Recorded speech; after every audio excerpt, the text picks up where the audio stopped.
こんにちは、みーたまです。永田神社へお参りに行ってきました。今回が初めてのロケになります。ゆっくり見ていただけましたら嬉しいです。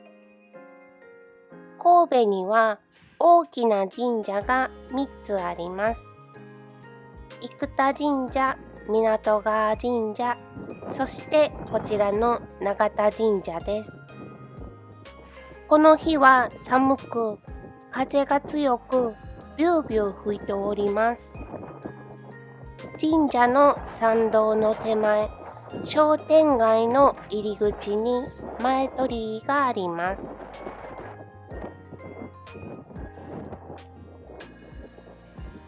商店街を通り、神社の前まで来ました。商店街を進むと案内板が出てくるため、迷いにくい印象です。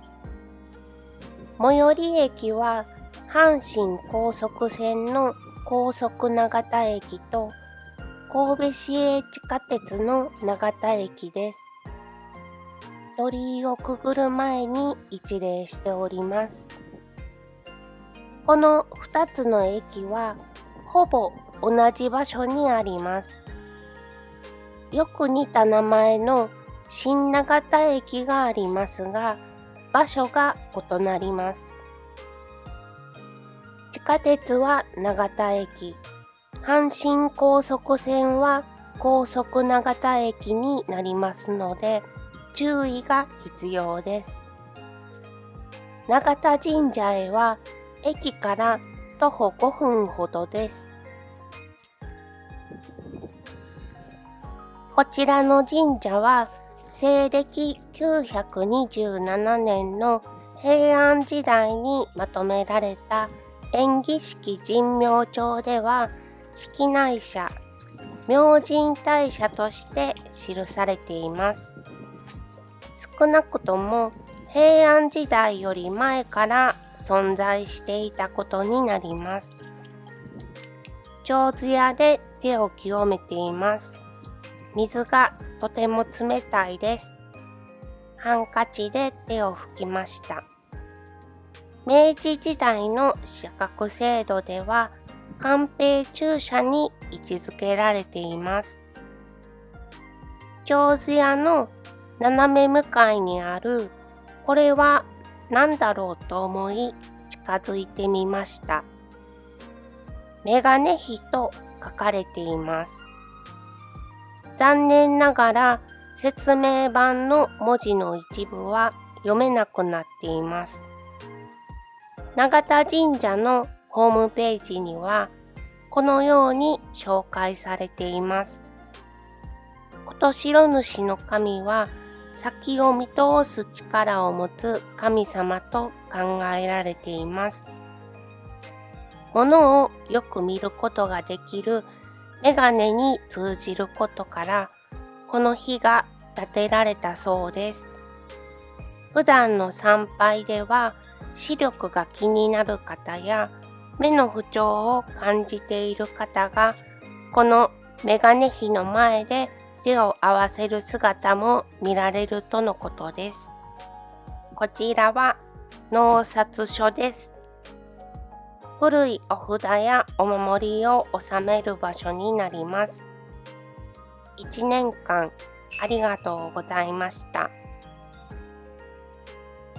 案内板の QR コードを読み取ると、スマートフォンで神社の紹介の作品を見ることができます。文化庁による取り組みのようです。こちらは永田神社の説明と思われますが、文字の一部は読めなくなっています。主催人は琴白主の神です。ご神門はひし形の菊です。菊菱と呼ばれています。言葉に関わる神様として知られています。日本には言葉に魂が宿るという考え方があります。琴白主の神は言霊の神様とも言われています。こちらの神様の読みはとても長い名前です。雨に琴白、空に琴白、玉串入彦、いつの琴白主の神です。琴白主の神は九十八神殿に祀られていました。屋根の正面には菊の門が見られます。華魚は胃の目ですね。ハートの形がかわいいです。その下には鳳凰の彫刻も見られます。オスの鳳とメスの王でつがいの鳳凰になります。今年の干支、馬の大きな絵馬があります。狛犬は数年前に新しくなりました。あ行の狛犬。続いて反対側のう行の狛犬も見ていきます。こちらの社殿は登録有形文化財に登録されています。雪が降ってきました。映像で伝わるでしょうか。とても寒いです。主催人の琴白主の神にお参りしました。こちらには厄年の表が立てられています。こちらは普段はおみくじがたくさん結ばれていますが、お焚き上げの直後なのか、今は少なくなっています。境内には摂社や末社もあります。そちらにもお参りします。こちらは昼子社です。開運承福や商売繁盛のご利益があるとされています。恵比寿様として知られています。こちらにも QR コードの案内があります。先ほどの案内とは別の内容のようです。にっこり笑顔の恵比寿様と大黒様です。こちらは出雲大社の大国主の神です。大黒様としても知られています。五穀豊穣や良縁成就のご利益があるとされています。本殿の水垣の内側には二柱の神様も祀られています。屋根の上に X の形に飛び出している部分があります。こちらは千木と呼ばれています。縦にスパンと切られているものは男性の神様。横にスパンと切られているものは女性の神様と言われていることが多いようです。丸太のように屋根に並んでいるものはかつおぎと呼ばれています。神様の格によって数が違うとも言われていて、こちらも見どころの一つです。こちらは八幡社王神天皇です。国家鎮護、災難厄除けのご利益があるとされています。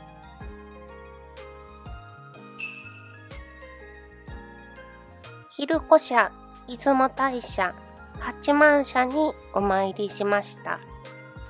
この先にも摂社や末社が続いています。こちらはくすみや稲荷社です。ご祭神は羽化の御霊です。商売繁盛や家内安全のご利益があるとされています。すぐそばに病気平癒のご神木があります。古い言い伝えによると、6世紀頃、繁殖のため岸辺近くに寄ってきたアカエイの群れが台風による増水で川を遡り、水浸しになった境内へ入り込んだそうです。近所の人が捕まえようと後を追いましたが、ご神木のあたりで見失ってしまったと伝えられています。それ以来、このご神木はアカエイの化身として信仰されるようになったそうです。お稲荷様にお参りしました。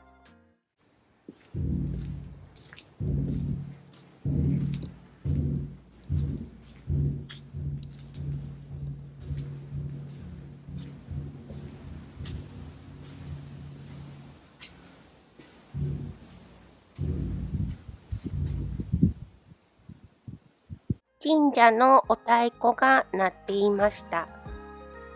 こちらのお稲荷さんは少し珍しい作りになっています。本殿の周りには回廊があり、たくさんの提灯が下がっていて、神秘的な雰囲気を感じます。そしてこちらにお狐様がおられます。ご神木の前にはアカエイの絵馬が結ばれています。こちらのお稲荷さんでは、お狐様が本殿の前ではなく後ろにおられます。そしてこのさらに奥に楠高稲荷社があります。お稲荷さんの奥にさらにお稲荷さんがあります。楠高稲荷社をお参りします。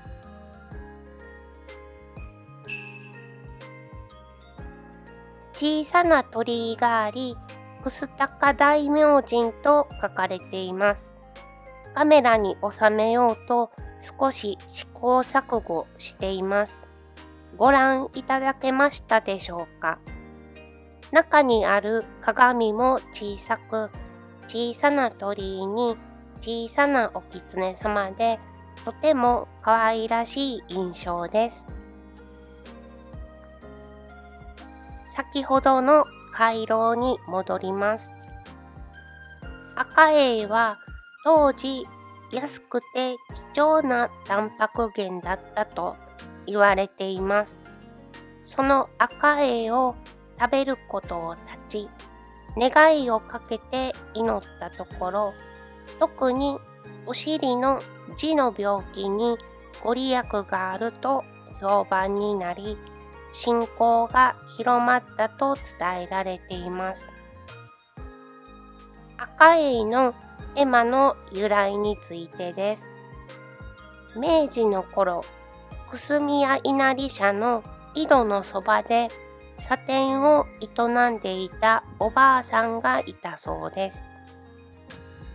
そのおばあさんはトゲを取り除いたアカエイを描いた絵馬を作り、参拝者に勧めたことが始まりと伝えられています。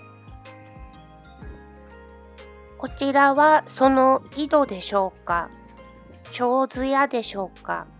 水道線がついていますが、今は使われていないように見えます。